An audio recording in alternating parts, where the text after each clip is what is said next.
Hai, apa kabar semuanya? Semoga kabar Anda baik-baik saja. Terima kasih karena sudah memberikan support dan juga kesetiaan Anda untuk membangun channel Codot Film. Yuk kita lanjutkan alur ceritanya, sambil siapin kopi dan cemilan, setting suara volume full. Gasken. Rencanakan. Betapa penuh kebencian, mereka masih berhasil melarikan diri. Lei Ying dan yang lainnya mengatupkan gigi dengan ketidakpuasan saat mereka melihat ke tempat lubang hitam telah menghilang. Tidak disangka bahwa bahkan 3 klan besar dan aliansi Sky Mansion sebenarnya tidak dapat mempertahankan klan Hun. Kekuatan yang ditunjukkan klan Hun jauh melebihi apa yang kita ketahui tentang mereka di masa lalu. Ekspresi Yan Jin sangat serius. Dari sudut pandang tertentu, klan Hun saat ini bukan lagi sesuatu yang bisa dilawan oleh satu faksi sendirian. Bahkan klan Gu tidak dapat melakukannya. Justru karena inilah bahaya yang dia rasakan di dalam hatinya meningkat. Jika ketiga klan tidak bekerja sama, kemungkinan mereka akan dihabisi oleh klan Hun satu persatu. Nasib mereka sepertinya tidak akan berbeda untuk klan Yao, Ling, dan Shi. Klan Hun telah bersembunyi terlalu dalam selama tahun-tahun ini. Gu Yuan, yang rambutnya berantakan, memiliki wajah yang juga sangat serius. Mereka selalu berpikir bahwa bahkan jika klan Gu tidak mampu mengalahkan klan Hun dengan kekuatannya, klan Gu setidaknya harus setara dengan klan Hun dalam hal kekuatan. Namun, kenyataan kejam hari ini telah memberitahu mereka bahwa klan Gu benar-benar bukan tandingan klan Hun. Hun Tiandi benar. Ketika klan Xiao dikalahkan saat itu, tidak ada faksi di benua ini yang bisa bertarung dengan mereka.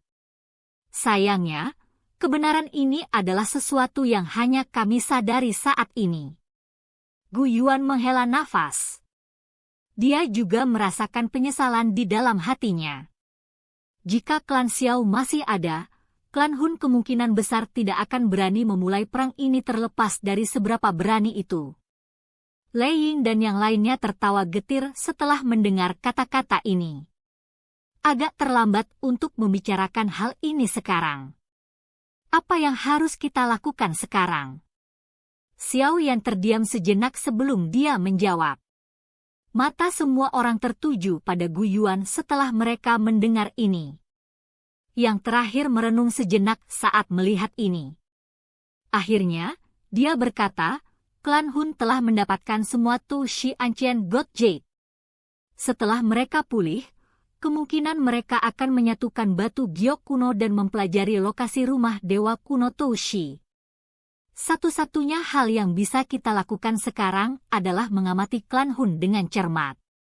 Jika salah satu ahli mereka pindah, kami akan diam-diam mengikuti mereka sampai lokasi rumah dewa kuno Toushi. Jika itu memata-matai mereka, aku takut klan Hun akan menyelinap pergi dan melarikan diri dari kita. Pada saat kami menemukannya, kemungkinan mereka telah memasuki rumah dewa kuno.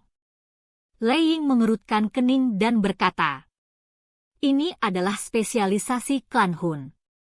Mereka tidak merasakan ada yang salah ketika klan Hun diam-diam menghancurkan klan Ling, Shi dan Yao. Kali ini, saya secara pribadi akan mengamati mereka.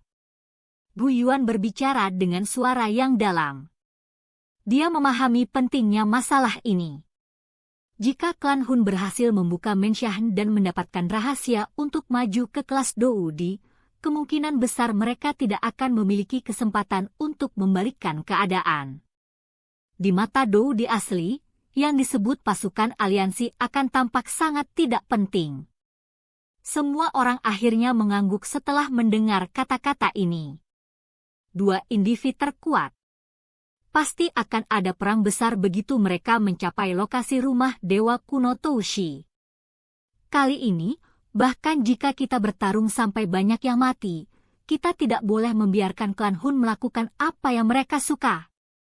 Ekspresi Gu Yuan serius saat dia berbicara. Semua orang mengangguk. Mereka mengerti bahwa jika mereka gagal dalam pertempuran di Menshan ini, nasib mereka akan sama dengan 3 klan lainnya. Untuk mempertahankan garis keturunan klan mereka, mereka harus bertarung sampai mati terlepas dari harga mahal yang harus mereka bayar. Pemenang bertahan sementara yang kalah mati. Tentara tetap berada di aliansi Rumah Langit selama periode waktu ini dan dengan ketat mengamati tindakan klan Hun. Selain itu, saya merasa bahwa kita harus mengambil kesempatan dalam periode waktu ini untuk menghancurkan lokasi semua Hall of Soul yang bertindak sebagai cakar klan Hun di Central Plains. Xiao Yan membuka mulutnya dan berkata setelah membuat keputusan. Aula jiwa ya? Mungkin inilah waktunya untuk menghancurkan tumor ini sepenuhnya. Lei Ying dan yang lainnya merenung sejenak setelah mendengar ini. Kilatan tajam melintas di mata mereka. Mereka sangat menyadari tindakan Hall of Soul selama tahun-tahun ini. Faksi ini telah mengumpulkan jiwa dari semua tempat. Dari kelihatannya sekarang, tampaknya kebangkitan generasi ahli klan Hun yang lebih tua seperti Hun Yuantian, yang seharusnya sudah lama meninggal, ada hubungannya dengan ini. Kalau begitu, mari kita bawa pasukan aliansi ini ke perkemahan di aliansi Sky Mansion. Tempat itu berdiri di Central Plains dan kami akan dapat memantau setiap tindakan klan Hun. Gu Yuan tidak keberatan. Sisa di Central Plains akan memudahkan untuk memantau klan Hun. Xiao Yan tersenyum dan mengangguk. Setelah itu, dia menoleh ke arah Yao Lao dan berkata, "Guru, saya akan menyerahkan masalah tentara kepada Anda." Haha, santai. Aliansi mungkin kurang dalam banyak hal, tetapi kami memiliki banyak ruang. Seharusnya tidak menjadi masalah bagi orang-orang ini untuk tinggal di sana. Yao Lao membelai janggutnya dan tertawa.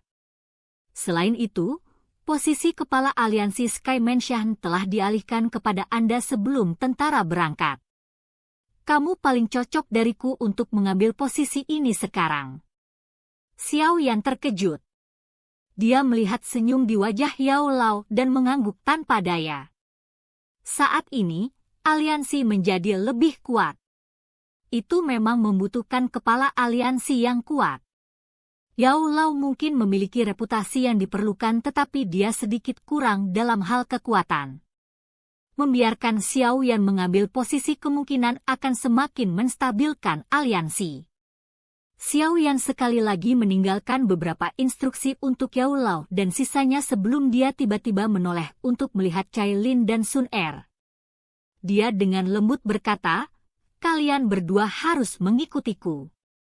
Xiao Yan bergegas menuju gunung yang jauh setelah kata-katanya terdengar. Cai Lin dan Sun Er juga memahaminya setelah melihat ini. Wajah mereka menjadi sedikit memerah. Mereka mengepalkan tangan mereka dengan erat. Hati mereka, yang tidak menunjukkan rasa takut di hadapan pasukan besar, sebenarnya mulai merasa sedikit cemas. Kedua wanita itu dengan cepat melirik satu sama lain seolah-olah mereka saling mendukung. Setelah itu, mereka mengatupkan gigi perak mereka dengan lembut dan mengikuti. Sosok Xiao Yan mendarat di sebuah gunung di kejauhan. Beberapa ahli dari aliansi di gunung dengan cepat berdiri setelah mereka melihat kedatangannya. Mereka membungkuk dan menyambutnya. Rasa hormat dan ketakutan memenuhi wajah mereka. Ketua aliansi, saya telah merepotkan semua orang. Xiao Yan melambaikan tangannya dan dengan cepat berjalan menuju Xiao Shan yang dijaga oleh semua orang. Dia membungkuk hormat dan dengan lembut bertanya, "Ayah, kamu baik-baik saja?" Xiao Shan memandangi pemuda kurus di depannya ini, yang tangannya sepertinya memiliki kekuatan untuk melawan surga. Matanya sekali lagi menjadi lembab. Kebanggaan dan kelegaan memenuhi hatinya. Meskipun dia berada sangat jauh sebelumnya, dia juga telah dengan jelas melihat gempa bumi seperti pertempuran besar sebelumnya.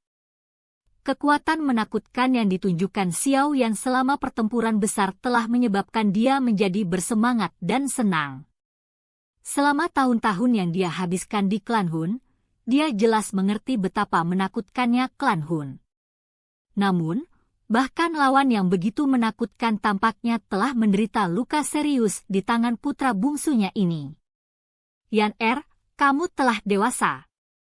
Tangan besar Xiao Shan yang kasar menepuk bahu Xiao Yan.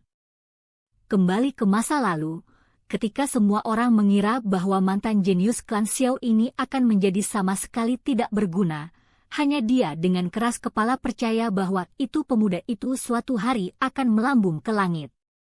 Beberapa dekade kemudian, pemuda yang tidak berguna di kota Wutang saat itu, sudah berdiri di puncak benua ini dan mengabaikan semua yang ada di dalamnya.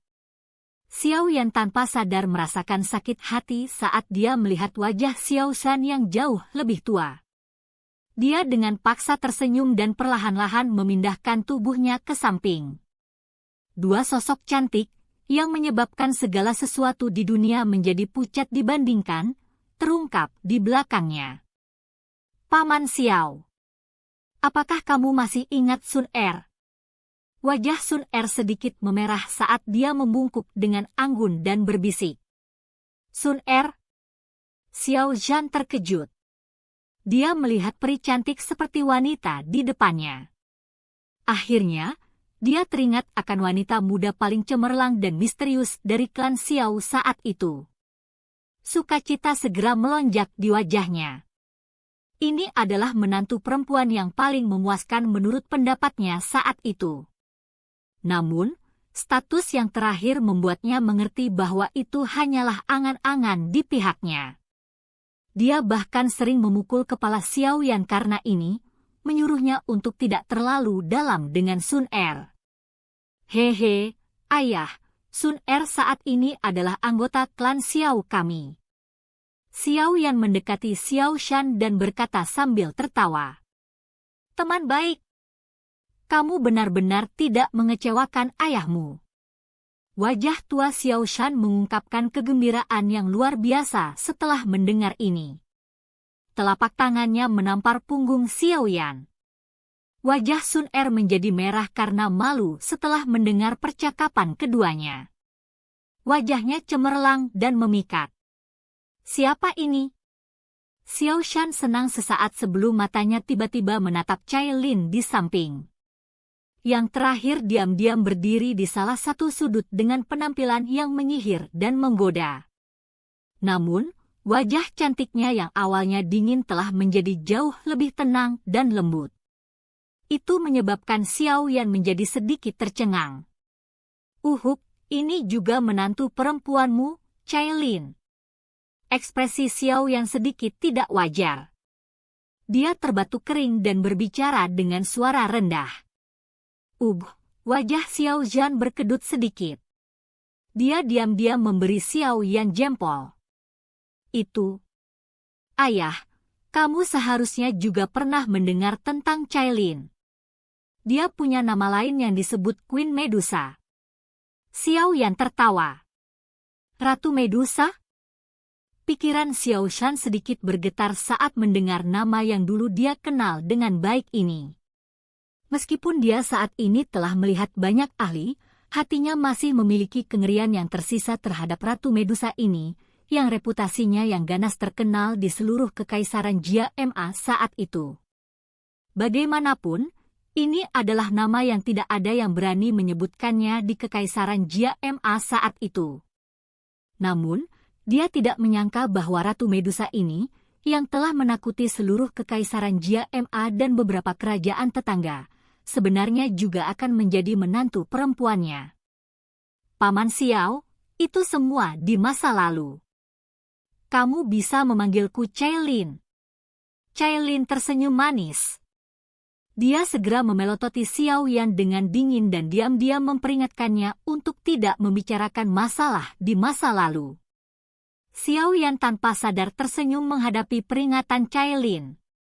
Setelah itu, dia melihat ke arah Xiao Shan dan tersenyum berkata, Ayah, ayo kita kembali ke aliansi Sky Mansion dulu. Cucumu juga sedang menunggumu di sana. Pada saat itu, saya juga akan memanggil kakak laki-laki dan saudara laki-laki kedua. keluarga kita akan bisa bersatu kembali. Cucu perempuan. Gusan melebarkan mulutnya. Berbagai emosi langsung muncul di hatinya. Anak kecil ini, bukankah dia sedikit terlalu efisien? Silahkan pergi ke. Oke guys, jangan lupa like, comment, share, and subscribe di channel Codot Film. See you next video. Peace out and bye-bye.